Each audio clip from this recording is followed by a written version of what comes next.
Hey, how's it going, guys? This is your boy Hazzed, and today we're going to be making the top 5 list for dueling classes on the Legion beta at the moment, guys. So let's jump into this, and as you can see, I'm able to pick up some better mods on the characters because we're able to transfer characters over on the beta. I'm hoping they also fix that on the PTR, guys. So, yeah, let's jump into this.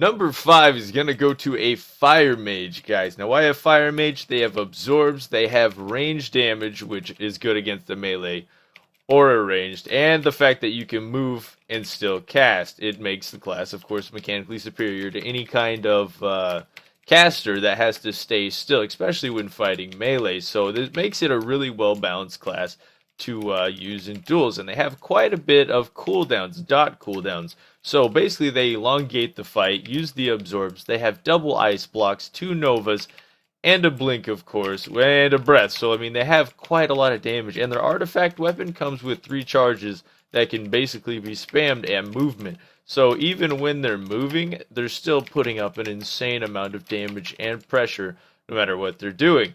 So that's why Fire Mage definitely comes in at number 5. And it also, if a player's good enough, he can counter some of the upper classes on a Fire Mage, which is really nice.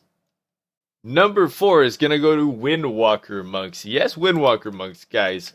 A really good Windwalker Monk can go ahead, of course, pre-plan, put his portals up, go out on a target, deal an insane amount of damage, of course. They have, of course, their Elixir of Healing, which heals them for an insane amount. They have Fist of Fury, which is an amazing stun. They've got Mr. Lion, of course. We got Tony the Tiger going ham over there. They've got a double backflip. I mean, who has a double backflip? Nobody. Alright, so they have an insane amount of CC. They got multiple stuns. They have paralysis for CC, which is amazing for healers. They have Touch of Death. And, of course, Karma, which reflects damage, making this class basically have a bubble. And with the amount of healing they have, and with that little nifty portal, they basically have a endless heal as long as they're LOS and away from the target. With the amount of CC they have, it's not hard. And, of course, with the amount of mobility, you can stay alive and get away from most targets very easily. And, of course, since your energy just refreshes itself, you can spam heal this, of course, LOS at range on yourself, and of course your elixirs come back up after, so many seconds, and you just keep spamming heal on yourself. They get close paralysis, get close sweeping kick, get close karma, and it really makes it hard for a lot of classes to put in damage on a Windwalker Monk, so it makes them very strong in the 1v1 category, and it basically makes it so a Windwalker Monk is always the one kind of being the aggressor, because they reflect any burst you put on them. So most classes have to be very careful for when they time their burst against a Windwalker Monk. If anything, they usually wait and time it until after Karma. So it really puts kind of the favor in a Monk's hand because they know what you're going to do before you're doing it, basically. So let's jump to number 3.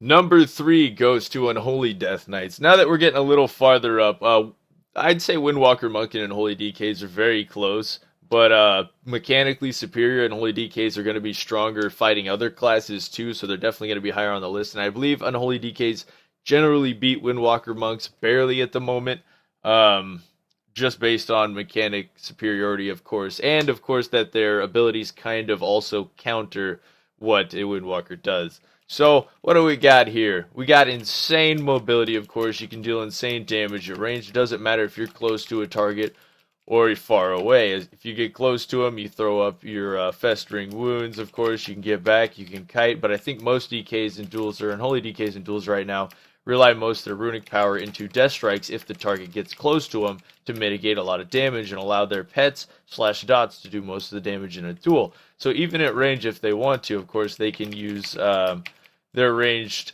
Clawing Shadows, which deals in just a huge amount of damage on ranged targets. And of course, if they get close, they come in and they death strike, and any damage they take, it heals for a percentage of the damage that they take at the time. So it's perfect to use like that, as in hitting a target, getting it ranged, coming back in. And as for countering burst, of course, Unholy has Icebound Fortitude, which will make you take very minimal damage. And the insane part about Unholy is the fact that they have Corpse Shield, which absorbs basically 90% of the damage and it goes on their minion, which is basically, it's like equivalent to a bubble. It's really, really strong, guys. Even when you have like 4 people on you, it'll save your life. It saves your life. Now, you can imagine with the kiting, the healing, and of course, throwing pets up at ranged, buffing your pets, using your artifact weapon, and dealing this range pressure, throwing up AMS, it becomes a very hard class to deal pressure to. Why it's putting, of course, out an insane amount of damage. Now, this isn't damage just, all at once damage that you can bubble and it's gone. No, as soon as you come out, a lot of this damage is back on you. It just never goes away. It doesn't matter if they're behind a tree, LOS, you can still use the abilities. Heck, hold on. Let's get a little better with this. That guy's down there. You're way back here behind the house. No, hold on. It fell off. Nope, we got to go get on this one. Hold on. We'll put it on him. All right, he's got the dot. We're going to run all the way behind this house way over here. Like, this shouldn't happen. And we're still able to hit him. Come on, guys. That's why it's mechanically superior to a lot of classes. And basically resides on a player's skill base to be able to kite and use your cooldowns at the right time, which makes this class very, very strong for duels. The number 2 dueling spot's going to go to tanks. Now, the reason I didn't list tanks separately is obviously it would have been the one at the top and then tanks underneath, because I didn't want to have a list like that. That would be completely boring to probably most people watching it. Probably make most people angry, be like, dude, are you seriously going to talk about tanks for the next, 10 minutes maybe? But anyways, why tanks, guys? Well, tanks are extremely powerful when it comes to 1v1 in duels at the moment because they have high damage, high defenses, high mobility, and high CC. Now, tanks, average, you will see less than skilled players playing tanks trying to abuse the pure strength of them currently on the Legion beta. But when you get a really good player on a tank, it is absolutely impossible, just about impossible to beat one in a duel. They are extremely tanky, they use their cooldowns correctly, they heal at the right times, they use their bubbles, and for the most part, even a terrible person can face roll on a tank, whether it be a prop pally, a blood DK, or a bear tank. I believe even demon hunter tanks are pretty strong in duels. Just savage. I believe prop warriors have some combo I keep hearing about that they can one-shot somebody. So, that's even crazier. It's a tank that can basically one-shot somebody. So that's why tanks fall at number 2, and that's why I'm just kind of putting them in their own general vicinity and not breaking into it too much because, yeah, tanks are tanks, man. They're just too strong. They heal too much, they hit too hard, and they still have bubble. What? Yeah, it makes sense for Paladin to have bubble. Come on. Anyways, guys, let's talk about the number 1 that actually beats tanks. What could it be? What could it be? If you've watched my channel, you probably know what it is, but let's talk about it. The number 1 spot on the Legion beta for duelers, guys, goes to sub-rogues. Now, you're thinking, oh no, rogues are back. Yep, rogues are back, guys. Sub-rogues are back to being the strongest 1v1 class. Basically, guys, if you've watched the previous video of my sub-rogue, I'm not even that good at playing a sub-rogue, to tell you the truth. And I logged on a rogue, did a BG, logged into Arena, recorded a 2v1 against a BM Hunter and a DK, and was like, yo, I don't even need to do this anymore. But the craziest thing I ever seen was a very experienced 3K rogue, and I was playing Frost DK Prop Pally. We went out, we globaled his partner, he invised, he sapped the pally, he came over to me, opened up on me, literally just decimated half my health at the time, because you don't have anything to really heal up within Arena unless you're going to eat, but, he sapped me, sapped the pally, opened back up on me, and I'm dead. Basically that's what happened, and then he sapped the prop pally, and I'm like, prop pally versus rogue, I like the prop pally's gonna win. No, rogue opened up, took about half this health off, and then re-stealthed again, and rogue had low health. I'm thinking, yeah, rogue's got low health, pally's gonna just bubble when he opens back up, and then turn around and smack the rogue. Not at all. Rogue had full health by the time he opened back up, And of course, he kept the paladin sapped so he couldn't eat. And so by the time he opened back up, the paladin was globaled and dead. I mean, he could have pre-bubbled or something, but again, the rogue would have just re-stealthed and done it over and over again. Now, why is this much damage coming out? Why is this much happening? If you guys watched my previous videos, you'd know Death from Above hits extremely hard coming out of an opener when you put it together with Shadow Strike. And if you do it correctly, of course, with your cooldowns with Shadow Dance, making it deal more damage, and using the Honored talent, see, Dagger in the Dark, which stacks up to 10 times. That means basically that your first opener is going to deal 100% more damage. Now, 100% more damage from Shadow Strike with all those buffs can hit for like 700k magic damage. That's magic damage right through that armor. And then Death from Above can hit him for another 700k. It's like a 1 to 1.5 million opener if you do it correctly, and it'll decimate even tanks. It really is ridiculous. Sub-Rogues dueling just about any class with using this style slash spec can actually beat, just about everything. Yeah, they really can if they're good enough. It's crazy. But anyways, guys, that's going to be it for the top 5 video. Real quick, I'm going to talk about where Frost DKs lie, because this is a Frost DK channel, guys, and where they lie as in dueling ranking right now.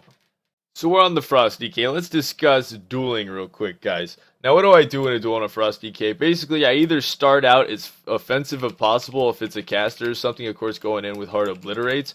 Or if it's a melee, I'll try to start off by applying dots, using chains, and kiting out, if I can. Obviously to preset burst, because on a Frost DK, since your healing now resides from IBF and Death Strikes, which requires runic power, you can imagine bursting and having to heal at the same time is not good at all. So basically, we're being forced to be a very offensive, aggressive class as far as dueling-wise goes. Now, you can use some Death Strikes while you're doing that, but as you can see, it nerfed my runic power pretty far down if you had to heal during that burst, so you really don't want to do that. And you really want to maximize that breath. Of course, popping Cinder goes in, maximizing the largest amount of burst in the smallest amount of time on a Frost Decay seems to be the best way to do anything, especially because in PvP we have the percentage damage. Now, what does that mean that we're going to have struggle with in duels? Anything that has some kind of a bubble is going to be hard for us, since we have like one big burst. I mean, we could split it up a little bit and probably make it better for duels, I can imagine. But since we are strongest when we're just putting it all out there, something with Karma is going to be really hard to beat. Something with Bubble is going to be extremely hard to beat. I've even found BM Hunters to be pretty hard to beat too, because of the invulnerability shield they have.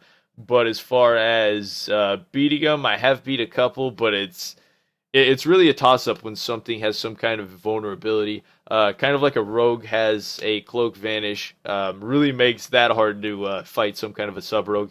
I'd say where do Frost DKs sit on the dueling scale? Like, we're probably up there between like 8 and maybe 12. Like, we're pretty far down there on the dueling scale.